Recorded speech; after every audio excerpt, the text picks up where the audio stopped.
Welcome to this edition of Business for the Culture. I am Ebony McMorris, White House Correspondent for American Urban Radio Network, and I'm glad to have in the house with me my co-host. Hey, your favorite cousin, Young Jock of Young Jock in the Streetz Morning Takeover. Thank you for having me.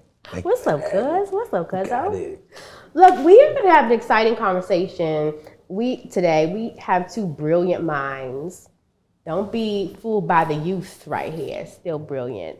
I'm so glad that you have come on today. Tylik McMillian, he is the youth coordinator for the DNC, and also joining us is Mr. Damon Hewitt. He is the president of the Lawyers Committee for Civil Rights.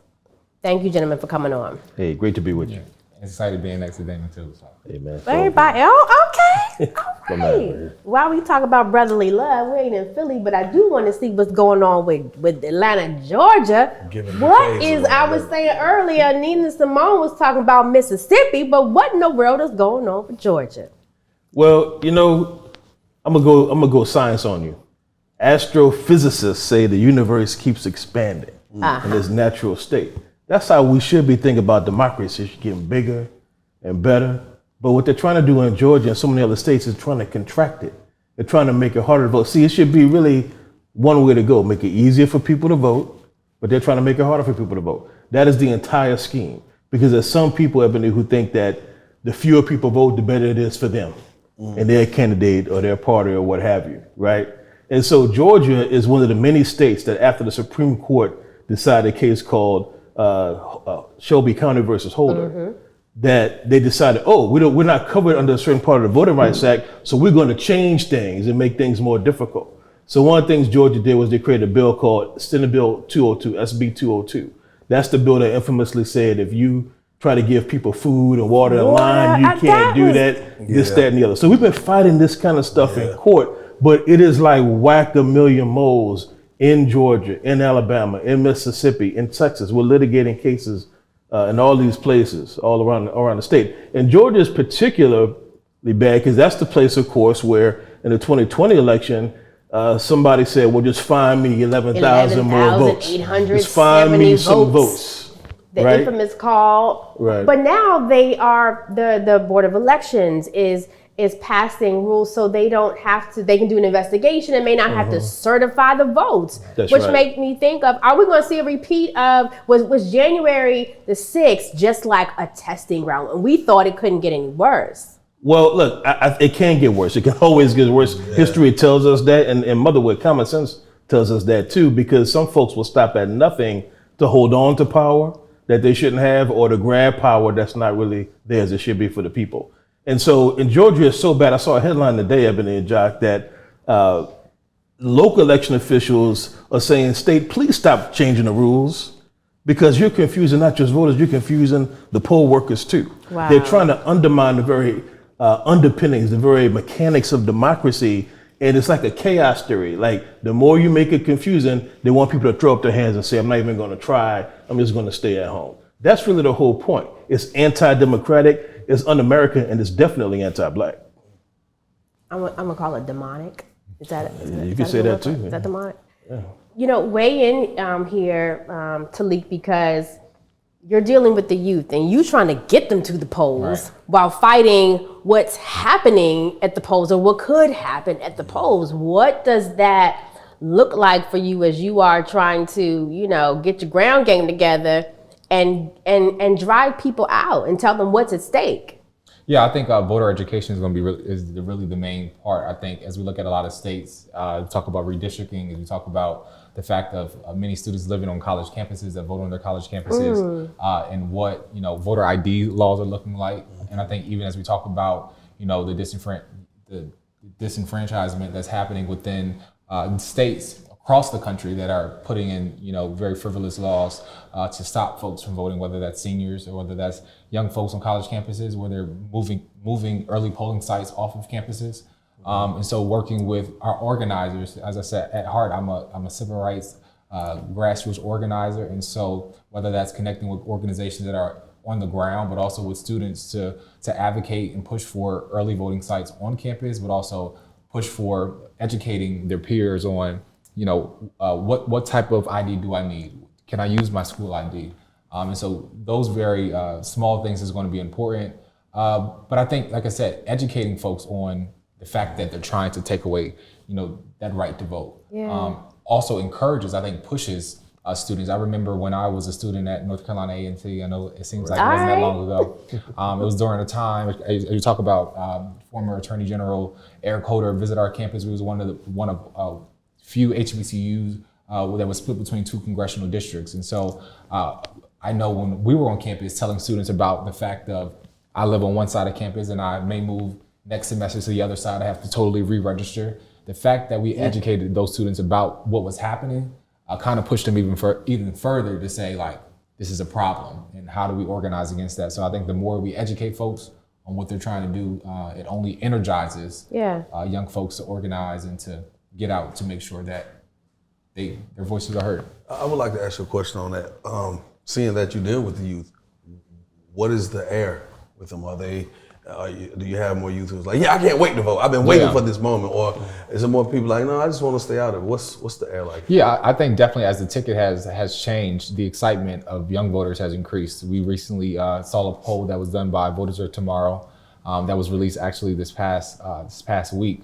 And it showed that an increase of 24% of voters are more likely to vote now that the vice president has added Tim Walz as her running mate. As we look at the numbers between our President Joe Biden and also when it was switched over to Vice President Kamala Harris, increasement went up. We look at how many young folks are volunteering for the campaign now. We're looking for how many folks that was amazing. Those numbers, apply to be a part of the campaign.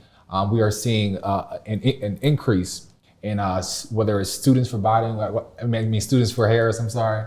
And so there has been an increase in involvement and engagement, and I think that's exciting. And I think it tells a story that the vice president is energizing young voters, whether it's how she has stood in the gap from issues related to student debt or the fact of mental health services, her prioritizing gun violence and gun safety, the issues that matter. Absolutely. That involvement has been. So one could assume that this makes your job easier. I think it does. But I don't think. I think it helps us to strategize even more to say, like, even though we are seeing numbers increase, but how can we get it to increase even more? Right. What can we do to tap into those folks who may not be within the ecosystem and want to talk about politics? How can we tap into and visit the folks who are, at the parties or not having conversations with their friends? And so it kind of energizes us to be more innovative. It energizes us to be more, on the ground more as we look online. Right. We see how young people have taken over by storm. Kamala is brat. Oh my goodness. Thing going around. So we're using this moment to energize, and we're just see what more we can do. I don't know, Jack.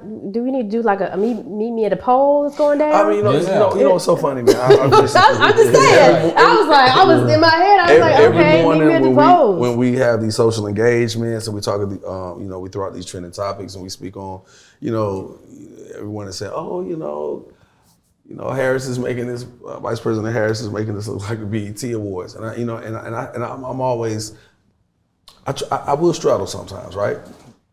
I've sat back and I said, you know what? Does politics have to be boring? That's right. Yeah. Does it have to seem so like over there? Because seeming so over there makes certain people from certain cultures be like, all right, that ain't for me. Yeah. Right. And it's almost like a disguise, like, oh, this is nothing you're interested in.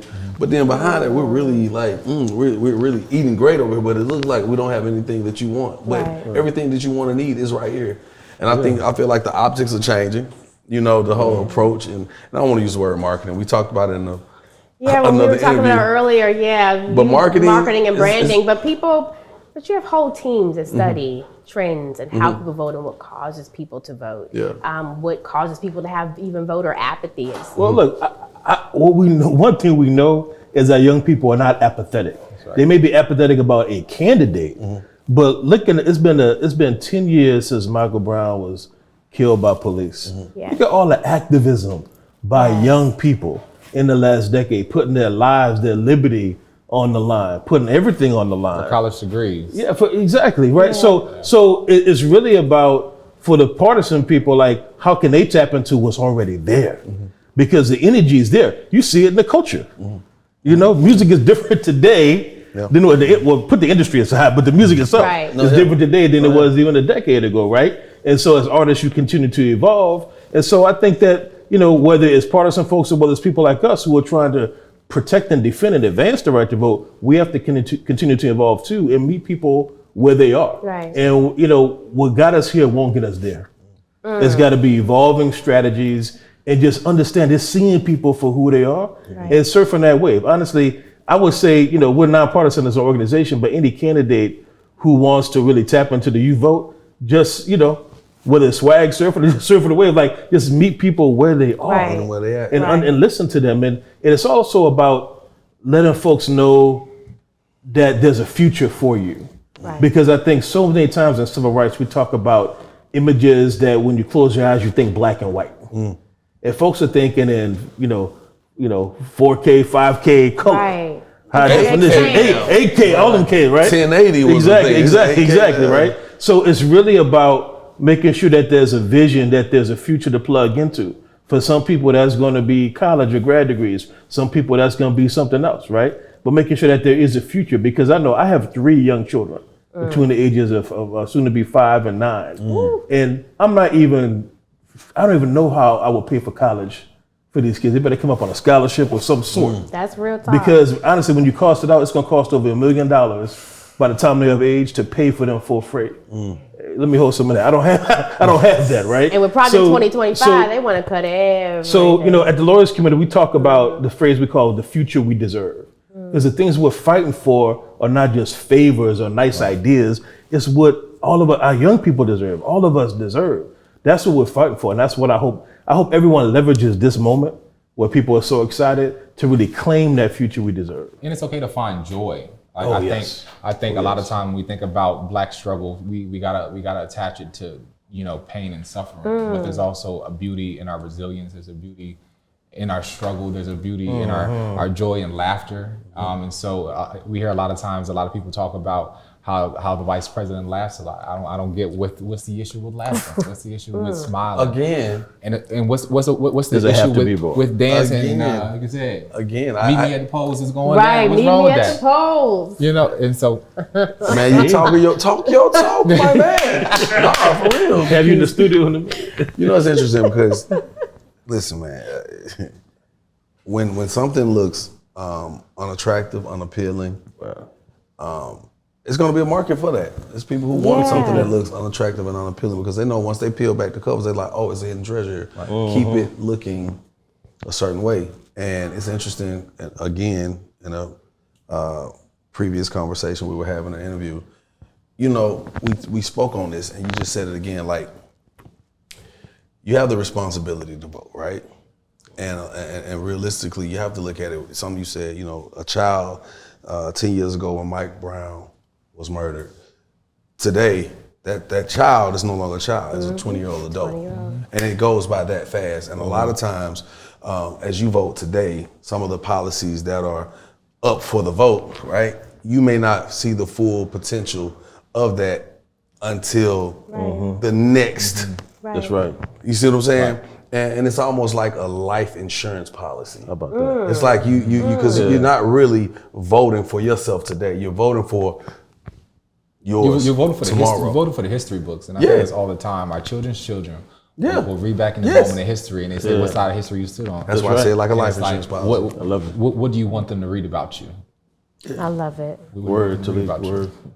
I want to just thank you two gentlemen. Just amazing for the wisdom, just for the insight that you've given us. And I just want to give you just last words. What is it that you message that you really want, that you feel like may kind of be hidden right now, that you just want to scream to the rooftops as we head closer and closer to that November 5th deadline, or it could be a message for after November 5th, which is when the real work begins. Well, I would say for right now, we don't have to just take the things that are happening and lay down and let them happen and throw up our hands and get frustrated. you can actually claim your own right to vote. I want everybody to check their registration status now. Some people who are motivated now haven't voted in a while. Yeah. And that means in a lot of states, you may have been purged from the rolls. They may have changed the polling side. They may have changed the rules. So check it now. At the Lawyers Committee, we co-convened the National Election Protection Coalition. We have a hotline, 866-OUR-VOTE. 866-OUR-VOTE. Don't worry about the numbers. Just remember that our vote, right? You can call it. You can go online at 866-OUR-VOTE.org. And we recruit lawyers. We recruit thousands of lawyers to answer questions that people have. We also have a way for people to volunteer in your own community as well. And this year, there's a special campaign. You would think it was made just recently, but we developed it a while ago called Oho Ashe, Black Women Answer the Call. We know Black women are the fastest growing part of the electorate, but also Black women defend democracy and save us from ourselves time and time again. So we're trying to lift up the sisters doing the work to protect democracy, but also Oho Ashe gives sisters a way to plug in and volunteer in your own communities, even if you're not a lawyer. So people can go to lawyerscommittee.org or 866-IVOTE.org to get more information. I love it. I love it.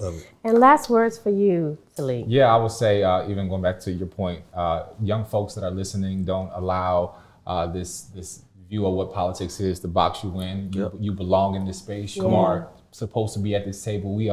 This is a convention honoring the legacy and memory of folks like Shirley Chisholm, who told us to bring that folding chair to the table. So young folks listening, bring that folding seat to the table. Your thoughts and your visions are needed because, like I said on something else, when we begin to think outside the box, to be optimistic, to not be a pessimist, but to be optimistic, to bring those bright ideas, to be hopeful, that's when we can achieve the things we want. Young people have always, in the history of movements, been the ones to be progressive thought leaders. And I say this moment in history is no different, and I encourage you to be progressive thought leaders, even if it makes people uncomfortable, even if it makes your voice shake, you still stand strong in what you believe in, because complacency is the enemy of accomplishment. We have so much still to accomplish. I love it. I love it. Tylik McMillian, Youth Coordinator for the DNC. Thank you, Mr. Damon Hewitt with the Lawyers Committee for Civil Rights. And Jock, we're gonna get an album. Hey man, can what you we put doing? me on it? We need to listen. Can I get a little cut though? Because black business is. Let's team we up. ain't working for free no more. Let's team up. Let's figure out how to get this Let's thing do going. it. Okay, we're doing business for the culture. Thank you so much for joining. Look, we do this all the time. I want you all to follow the conversations that we are having, but here at AURN, we are always doubling down, 10 toes down, and putting our community and our culture first. Thank you so much for joining us.